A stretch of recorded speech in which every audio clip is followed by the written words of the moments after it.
Okay, this is the evaporation and complete vaporization of the human body. The objective of this project is to answer the question, do humans evaporate, and is the complete vaporization of the human body possible? Evaporation is the process in which molecules undergo a phase change from the liquid phase to the gaseous phase. In order to enter the gaseous phase, the molecules must overcome their attractive intermolecular forces. When matter has a higher temperature, the molecules have a higher energy. When the energy in specific molecules reaches a certain level, they have a phase change. Evaporation is all about the energy of individual molecules, not about the average energy of a system. The average energy can be low and the evaporation still continues. This is why evaporation can occur at any temperature. It does not necessarily have to be at the liquid's boiling point. So evaporation takes place all the time in the environment, and it plays a crucial role in the survival of organisms who mainly use it to maintain homeostasis or a steady internal temperature. So humans use evaporation too. They use it as a way to expel excessive heat from their bodies. Heat is extracted by the evaporation of a gram of perspiration from the human skin at body temperature.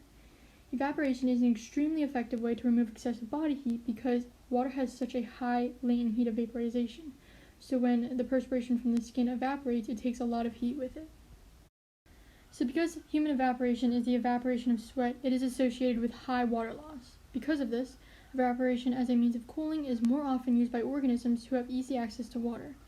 So looking at humans in particular, about 90% of humans, which is about 6.8 billion, have access to a basic drinking water source, and about 785 million people lack a basic drinking water source. In these 785 million people, the use of evaporation as a means of cooling will be limited because of the high risk of severe dehydration. So to answer the question, do humans evaporate? Yes, we do evaporate, but the water inside us does not just automatically evaporate out of us. It can either evaporate through the evaporation of the perspiration of the skin or the evaporative cooling from exhaled moisture.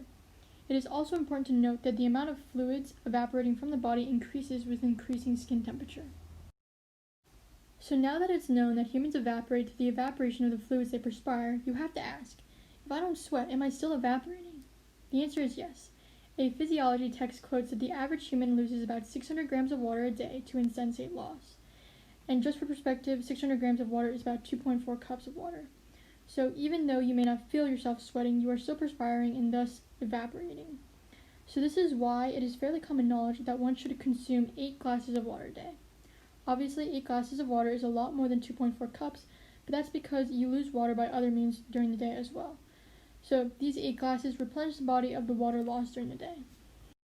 So climate also has an effect on the amount of fluids evaporating from the body.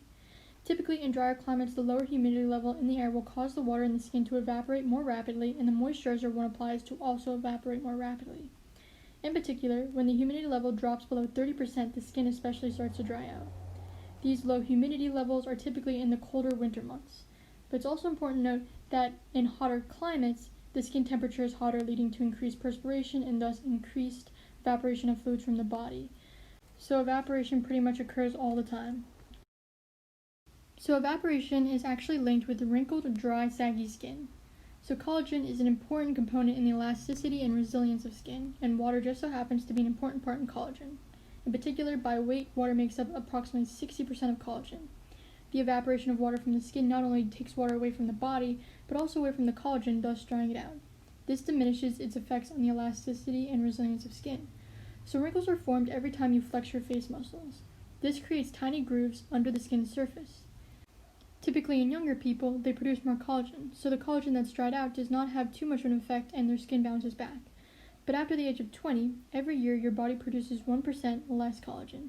So in older people who have less collagen in their skin, the dried out collagen has a greater effect and their skin does not bounce back, causing wrinkled, dry, saggy skin. So is death by evaporation possible? Kind of. So the human body is approximately 70% water, which is capable of evaporating, but it's also made up of bones, teeth, hair, and nails, which won't exactly evaporate. If the temperature were to get so high, a majority of the body's water content would evaporate out and it would probably leave the person dead from dehydration, but parts of the body would still be left. So did they really die from evaporation? In fact, once a majority of the body's water content has evaporated out, if the temperatures were hot enough, the body would probably reach its ignition temperature, or spontaneously combust, before it completely evaporated. It's important to note that this is clearly hypothetical because it would be unethical to expose a human to such high temperatures purely for scientific discovery. So the complete vaporization of the human body. So first, vaporization is a change of a state of matter from a solid or liquid to a gas. This usually occurs during the boiling or sublimation process. So in order to completely vaporize a human body, there would need to be enough energy to break all the atomic bonds in the human body. This would have to be enough energy to first boil all the water in the body, then change it into the gaseous phase. So a group of researchers at the University of Leicester actually researched this and found it would take approximately 2.99 gigajoules of energy. This would be enough energy to melt 5,000 pounds of steel or simulate a lightning bolt. So I'm just going to try to quickly break down where the number 2.99 gigajoules came from. So this group of researchers split the body up into three parts: the bones or skeleton, the water content, and the skin and remaining tissues. They calculated the amount of energy it would take to vaporize each, and then they added all the three numbers to get the total energy. So for all the calculations, we're assuming that the weight of the average dope would be 78 kilograms. So for the skeleton, they found it was made up primarily of an inorganic material known as CHA. Because of this, they assumed that the energy required to completely disassociate the CHA would be enough to completely disassociate the bone. This is why in the calculations the bone is taken to be 100% CHA. So first, because 15% of the body weight was due to the skeleton, we took 15% of the 78 kilogram body to get 11.7 kilograms of bone, which is CHA.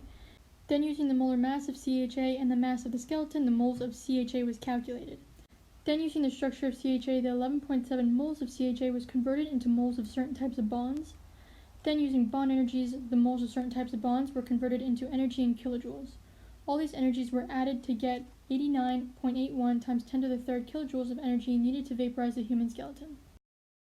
So then for the water content, since the body is approximately 70% water, 70% of 78 kilograms is 56.4 kilograms, which is the mass of water in the average adult body.